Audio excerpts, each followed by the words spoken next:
Eh bien salut à vous les Wonder. J'espère que vous allez bien. Aujourd'hui on se retrouve pour la nouvelle case, la 10e du calendrier de l'Avent. Hier on a répondu à une des questions que vous attendiez avec impatience, la fameuse rencontre avec Fab et moi. Aujourd'hui 10e case, est-ce que vous avez remarqué que ça y est j'ai abandonné les petites boules? J'espère que ça va tenir avec les guirlandes. Je préfère avec les guirlandes, ça fait une petite... Voilà, ça fait plutôt sympa. Alors, on va attaquer la 10e case. Où est-ce que tu es? Où est-ce que tu es? Tu es où? Tu es ici. 10e case. Hop, le petit papier qui fait du bien, qui fait plaisir. Ah là là là là là là.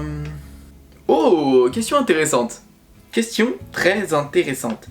Si Disney te proposait de créer une attraction, qu'est-ce que tu ferais? Ouais, j'avoue. Alors, c'est un sujet très intéressant. En vrai, c'est un sujet intéressant parce que, évidemment, j'ai fait plusieurs parcs dans le monde. J'en ai testé plein, que ce soit des autres parcs Disney, que ce soit des autres parcs d'attractions à thème, que ce soit même...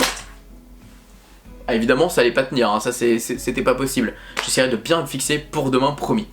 Alors, évidemment, voilà, comme j'expliquais, je pense qu'il y a plein de sujets, il y a plein de parcs d'attractions que j'ai pu faire, que j'ai pu tester, que j'ai pu découvrir, et honnêtement, j'ai eu des gros coups de cœur, des attractions qui m'ont beaucoup plu, et je pense que je serais capable d'essayer de trouver des idées d'attractions, que je serais capable d'essayer d'inventer quelque chose qui me plairait. Dans un premier temps, qu'est-ce qui pourrait me saucer en thème d'attraction? Évidemment, je penserai tout de suite à... Alors, au niveau des attractions qu'on n'a pas dans notre parc, qu'on a dans les autres parcs Disney, qu'est-ce que déjà j'aurais aimé?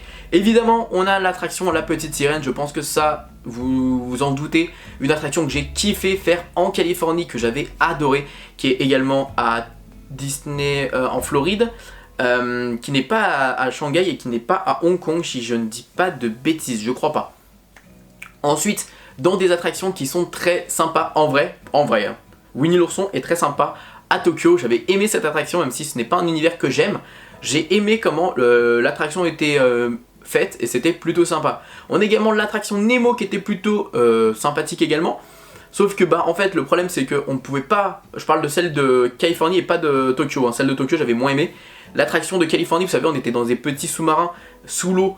Je pense que ça se prêterait beaucoup moins dans notre parc, donc ce serait un peu incohérent en vrai. Donc je pense que c'est pas forcément mal qu'elle ne soit pas chez nous.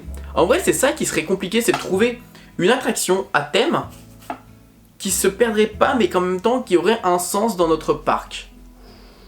J'avoue. Ah j'avoue c'est chaud en vrai. C'est chaud parce que Splash Mountain elle aurait aucun sens chez nous. Comme j'expliquais les attractions, celle d'Indiana Jones évidemment j'aurais adoré avoir Indiana Jones Adventure. Maintenant si je devais créer une attraction, qu'est-ce que je ferais? Moi j'ai adoré ce qu'on avait fait avec Fab et PA à Europa Park, c'était une attraction VR. J'ai adoré l'attraction VR. Que ce soit à sensation ou non, on s'en fiche, il n'y a pas besoin forcément d'avoir un gros coaster. Mais un petit coaster tel que par exemple Casey Junior, on a, vous savez, le petit train du cirque, eh bien on peut très clairement faire une attraction VR.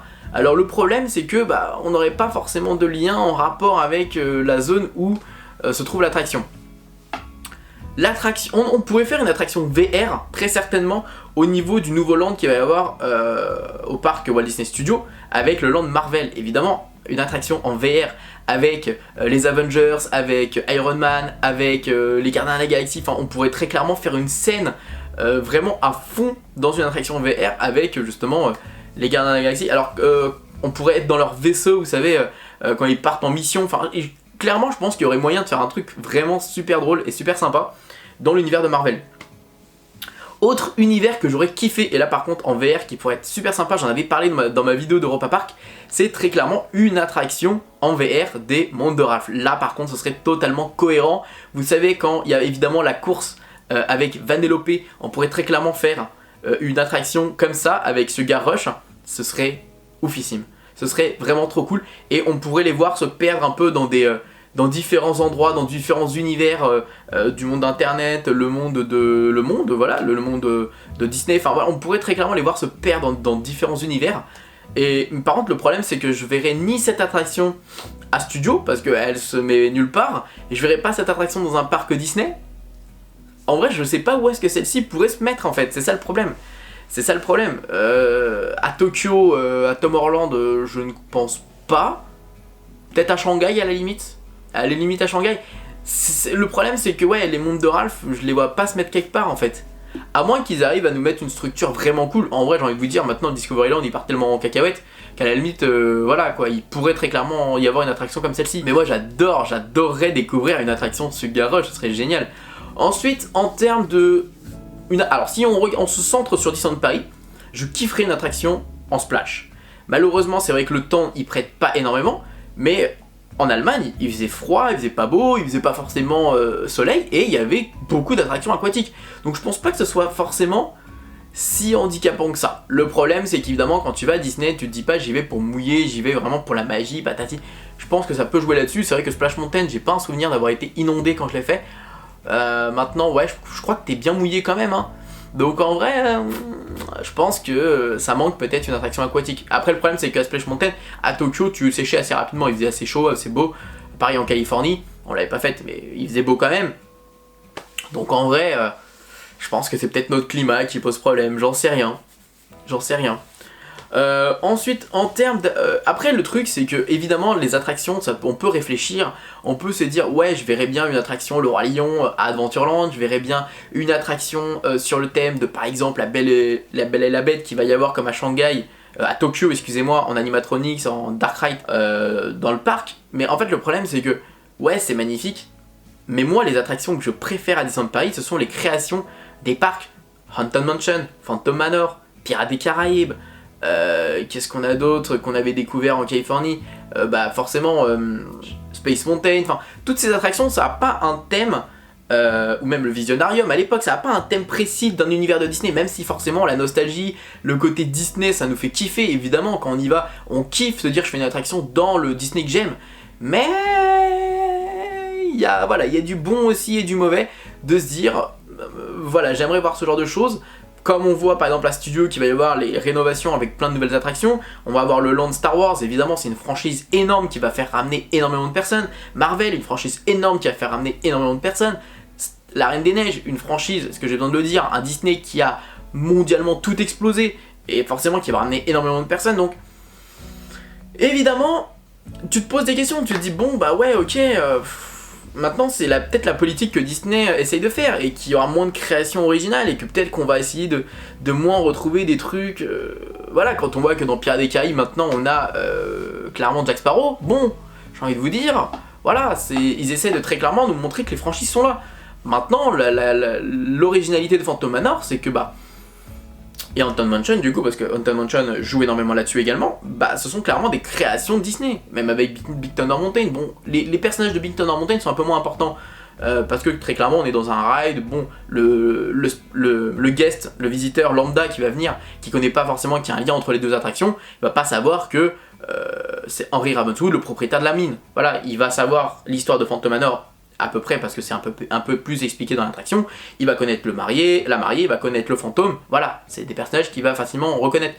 Donc, c'est pour ça que je trouve que Phantom Manor est une attraction incroyable. Enfin, ce serait compliqué de refaire une attraction un peu similaire avec des nouveaux personnages, parce que le problème c'est que maintenant pour amener ce genre d'attraction dans un parc, est-ce que ça ramènerait du monde? Est-ce que si tu crées une attraction originale avec une nouvelle histoire, storyline, storyboard, tout ce que tu veux, est-ce que ça ramènerait des gens? Pas forcément. Maintenant les gens ce qu'ils veulent c'est clairement du connu, du succès, que ça plaise, enfin voilà, c'est ce qu'ils veulent. Donc évidemment, même si en vrai ils font une attraction les mondes de Ralph, est-ce que ça ramènerait suffisamment de personnes? Ça ramènerait les fans Disney peut-être, mais ça ramènerait peut-être pas les visiteurs lambda qui se diraient tiens vas-y les mondes de Ralph c'est mon Disney préféré. Qui c'est qui va dire ça? Moi honnêtement ouais c'est un de mes Disney préférés, mais on sait très bien que c'est pas forcément un Disney qui ramènerait énormément de monde. Par contre ce que je verrais bien moi honnêtement au niveau des attractions, changer des attractions, ce serait peut-être des attractions comme Au Pays des Contes de Fées qui pourraient être améliorées. On a toute cette zone à côté de Pierre et le Loup qui est morte et qui pourrait très clairement rajouter des scènes avant la grotte de Aladdin. Enfin, je verrais bien des petites rénovations un peu plus poussées dans certaines attractions, pour nous permettre justement d'être encore plus en immersion dans des Disney, comme par exemple Pierre le Loup. Il pourrait nous rajouter Arendelle avec justement la neige, avec un décor magnifique, avec peut-être maintenant, avec le 2 qui est sorti, peut-être la forêt enchantée, enfin je sais même plus comment ils appellent cette forêt. Voilà, je pense qu'il pourrait très clairement jouer un peu là-dessus et nous proposer quelque chose de nouveau. N'hésitez pas à me dire, vous, dans les commentaires, quelle attraction d'un autre parc que vous aimeriez voir à Disney, comme moi j'ai dit avec par exemple Nemo ou encore, qu'est-ce que j'avais dit, Indiana Jones ou la petite sirène évidemment.